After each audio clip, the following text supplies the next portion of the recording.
Alright, so now we've added the breakdowns. Let's take a look at it and see how it's looking. Go to the big view, find a nice angle. Kabamo. Okay, so we've fleshed it out a little bit more. We've added some breakdowns. He still appears to be doing his thing. Looks pretty good. And alright, let's talk about these breakdowns and where they come from. Now this walk comes from the Richard Williams book, but of course there are a ton out there. Find some online maybe. Better yet, find some on YouTube and analyze what it is about walks that make them interesting. So we've started here on the crossing pose. The first breakdown is just, there's not a lot to it, it's just the limbs coming closer to the body to lead into, I'm sorry, we found the first contact pose. There's not a lot to it, it's the limbs leading into the body to lead to the first crossing pose, which then leads to the next breakdown, which is the body pushing off the back foot to its highest point, getting ready to drop into the next contact pose. And that's really about it. So now, by means of checking the symmetry of our walk, the best way to do that is, of course, visually. In general, going to a straight top view is always a good idea to make sure your balance is good. Plumb line is the term we use to show the character's weight and whether or not it's in a believable place that can be supported by the width of the stride. And really, the best way to check that is on top. And so it all looks like he's pretty much in line, looks pretty solid. And you can really see the symmetry of the arms here and if they're doing what they're supposed to be doing.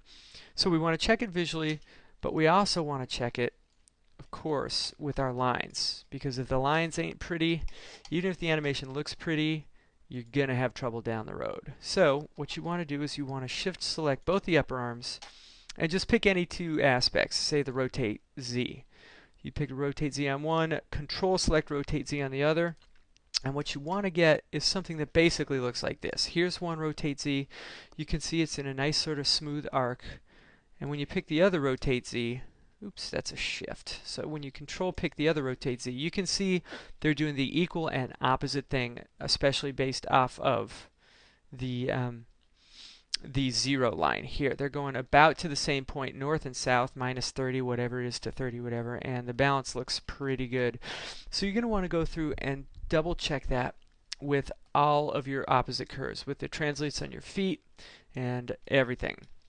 And another reason you really want to check is not only to make sure that the curves are exactly opposite each other, but that there's nothing crazy happening.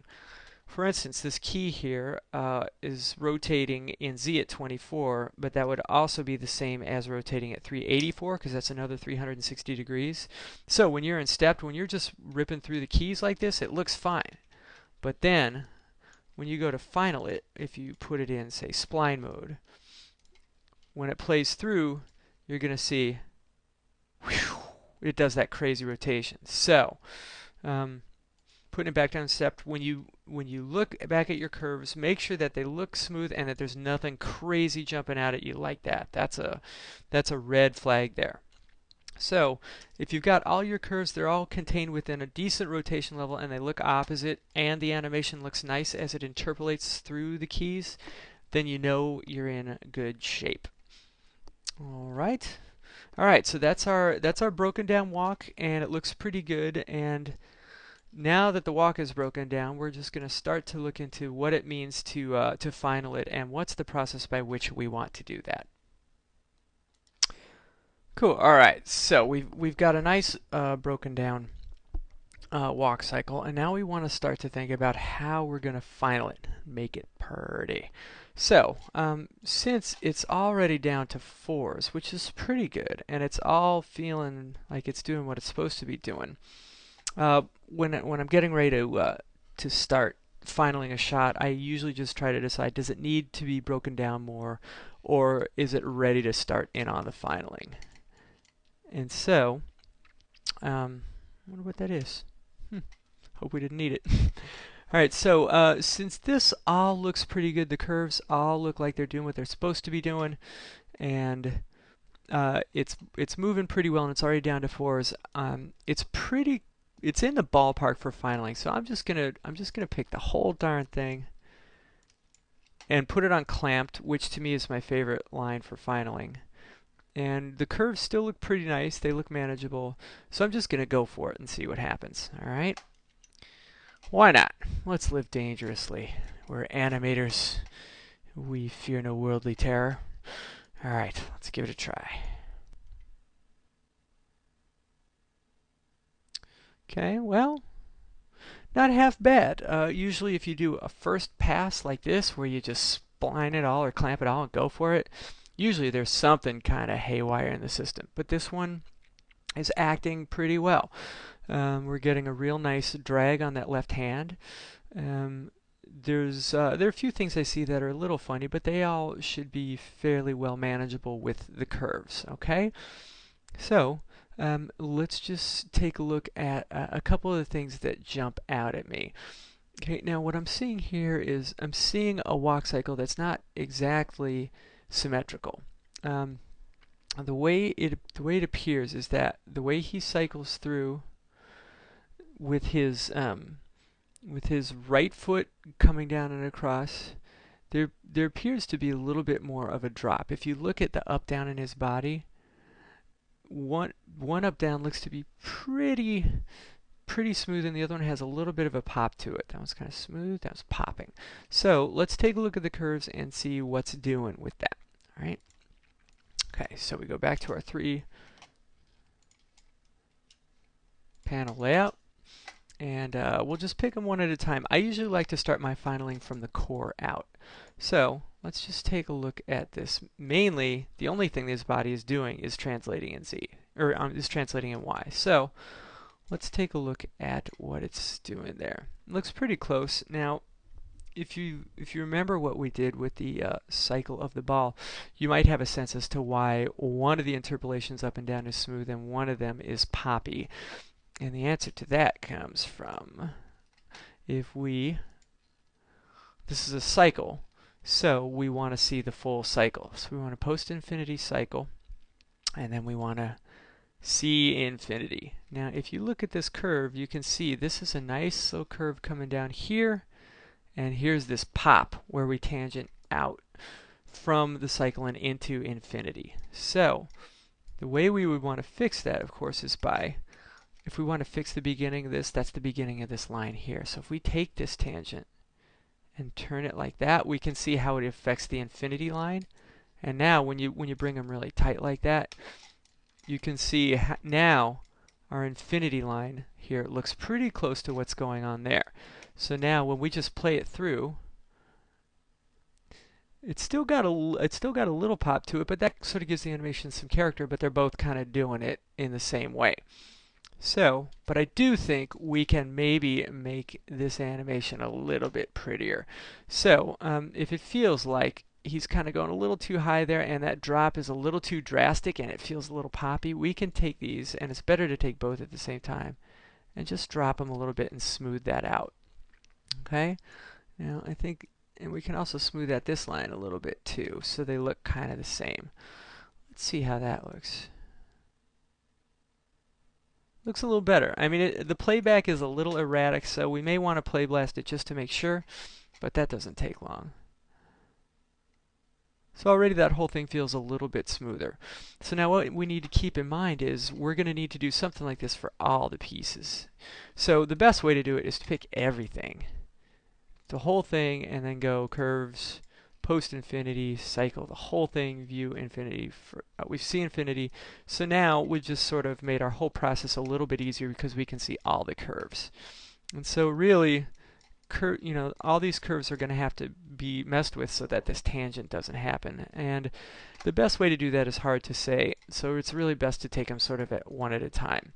All right. So now really there's only animation in the body. We've taken care of that one already. But while we're here, we haven't done it all. There is a little bit of translate Z in here. So there's also why there's still a little popping. So this one, I think we could pick both of them.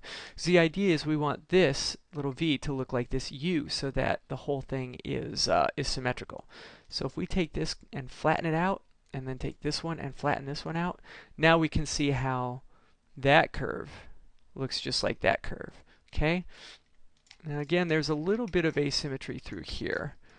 You can see it here. So let's just clean all this stuff up and make it a little bit nicer. We'll spline it, and then we can let's just try lowering these to get a nice pretty curve there. And then let's try doing the same thing with this and just try to match everything up so it looks nice and symmetrical. Kind of like that. Oops. Over one there. So now we can see that's a much more appealing curve, and it looks a little bit more naturalistic. So now we play through. Now we have a really nice interpolation of that motion through the hips themselves. Okay. So now we just want to sort of do the same thing. We've got this left arm here. Yeah, so we can take this. Maybe if we just take these two and just flatten them, that might give us something kind of nice. At this point, I don't want to say it's a guessing game, but really the most important thing is to make the curves natural and readable. And we want to take out anything that looks kind of funny. The only caveat being that what we do on this one, on this left arm, we want to do it on the right arm so that it matches. So what I would do is I just flatten all of these, and then I flatten all of these, and then maybe I would just look at these curves and say, you know, that whole thing in there might look a little funny because it's coming up, it's getting flat, then it's going up again. So I might just want to smooth that one out. Basically at this point it's kind of just like taking all these little tiny irregularities out of the curve and just making it kind of, you know, for lack of a better term, pretty. So we just want to clean these curves up a little bit. Now another way to do that is by blowing away keys. You know, you've got this line that's sort of interpolating funnily. This is rotate Z, which is the big forward-backward rotation. Now you notice when I changed that rotate Z there, it gave us, it auto-keyed to the new place I set it, and it made it a stepped key because of our preferences. They are set on steps. So every new key we make is going to look like that. So one thing we want to do now that we're at this point in the process is first we want to undo that, go back to our preferences, and say, and look in animation and say that every intangent, now we want it to be, oh, let's just say clamped. I kind of like clamped. We save that. Now if we take this, if we make a change, it's going to still set the key, but it's going to make the interpolation the same in keeping with where we are now, which is a finalized version of animation. All right, so there we are. Now, one thing we can do though is if you just look at the way this line is interpolating, as we play through this, looking right at that left arm there, it looks pretty smooth. But if you look at the way the line is interpolating, it comes up fairly quickly, then slows down a little bit, then speeds up a little bit, and that's all kind of, I don't know, it's okay, but it could be prettier. What if we killed them all? Now we've got a nice, big, beautiful line there, and let's just try killing this one and see what happens, okay? So now this is going to make for, this is a very clean, smooth line, which may be a little too synthetic looking. That's sort of the chance you take when you blow away keys. So if you look at it, yeah, see, to me, that's okay. It doesn't really bother me. Let's just do a quick play blast and see how it looks in real time. I don't know. That may be just a little too smooth. That's really kind of up to you. You can make your decision. So maybe what we can do is we can split the difference. We can Control Z, get all these keys back. How about if we just keep that one in the middle there, like that, and then something like that. And then mess with the handles a little bit. So there's still a smoothness to the curves, but they're not so completely smooth and artificial. But they're still nice. So now we got something like that. Let's try play blasting that and see if it looks a little better. Cool. So to me that's better. There's still a nice smoothness to it, but it's not so even that it just looks fake or it looks like he's swimming. There's sort of a nice little natural lilt to it, but it doesn't look totally fake. So, and really, that's sort of the process of filing. I tend to start from the core out, make sure that the body is looking nice, and then one by one go through the limbs, get the nice lines happening so we really feel the animation, and then match the other side to those so that the final curves, when we've got that right arm selected as well, so that the final curve on the right arm would just be something like this, just a direct opposite, but sort of interpolating in the same way. So we have a really nice, smooth, finished product. Okay?